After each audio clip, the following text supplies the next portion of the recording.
नारद जी द्वारा अश्वमेध यज्ञ की विधि का वर्णन। उग्रसेन जी ने कहा, गोविंद देव, अब मैं यज्ञों में श्रेष्ठ अश्वमेध का अनुष्ठान अवश्य करूंगा और वह आपकी कृपा से शीघ्र पूर्ण हो जाएगा। आप अब अश्वमेध का सारा विधि विधान मुझे विस्तार पूर्वक बताइए।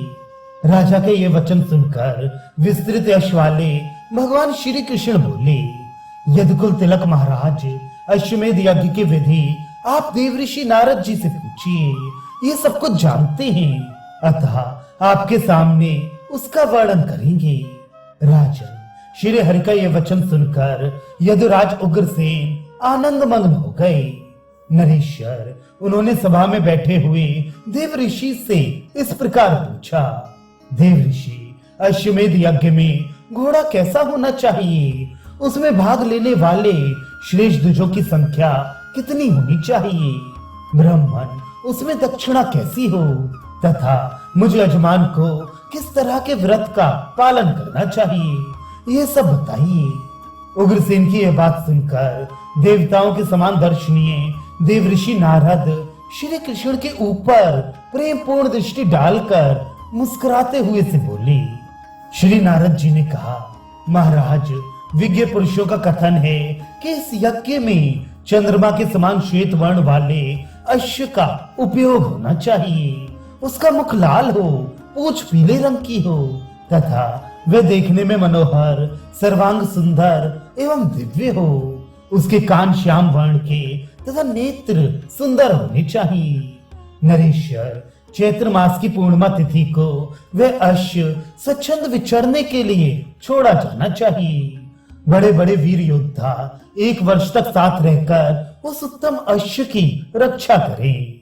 जब तक वह अपने नगर में न लौट आए तब तक उसकी प्रयत्न पूर्वक रक्षा की जानी चाहिए।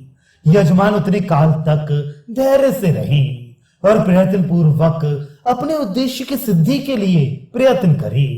वह अश्व जहां जहां मूत्र और पुरीश करे, वहां वहां ब्राह्मणों द्वारा हवन कराना तथा 1 सहस्त्र गौओं का दान कराना चाहिए। सोने के पत्र पर अपने नाम और बल पराक्रम का सूचक वाक्य लिखकर उस अश्व के भाल में बांध देना चाहिए तथा जगह जगह ये घोषणा करानी चाहिए, समस्त राजा लोग सुने, मैंने यह अश्व छोड़ा है। यदि कोई राजा मेरे श्याम कर्ण अश्व को अभिमानवश बलपूर्वक पकड़ लेगा, उसे बलात् परास्त किया जाएगा। नरेश्वर, इस यज्ञ के आरंभ में 20,000 ऐसे ब्राह्मणों के वरण करने का विधान है जो वेदों के विद्वान, संपूर्ण शास्त्रों के तत्वज्ञ, कुलीन और तपस्वी हों। अब मैं इस यज्ञ में दी जाने वाली दक्षिणा के विषय में बताता हूँ, तुम समर्थ हो अतः सुनो। महाराज, अश्वमेध यज्ञ में ब्राह्मणों की दी दक्षिणा इस प्रकार है। प्रत्येक द्विज को 1000 घोड़े, 100 हाथी, 200 रथ, 1 सहस्त्र गौ तथा 20 भार स्वर्ण देना चाहिए। यह यज्ञ के प्रारंभ की दक्षिणा है। यज्ञ समाप्त होने पर भी इतनी ही दक्षिणा देनी चाहिए। 80 पतिव्रत का नियम लेकर ब्रह्मचर्य पालन पूर्वक रात्रि में पत्नी के साथ भूतल पर एक साथ शयन करना चाहिए। महाराज, 1 वर्ष तक ऐसे व्रत का पालन आवश्यक है। दीन जनों को अन्न एवं बहुत धन देना चाहिए। राजेंद्र, इस विधि से ये यज्ञ पूर्ण होगा।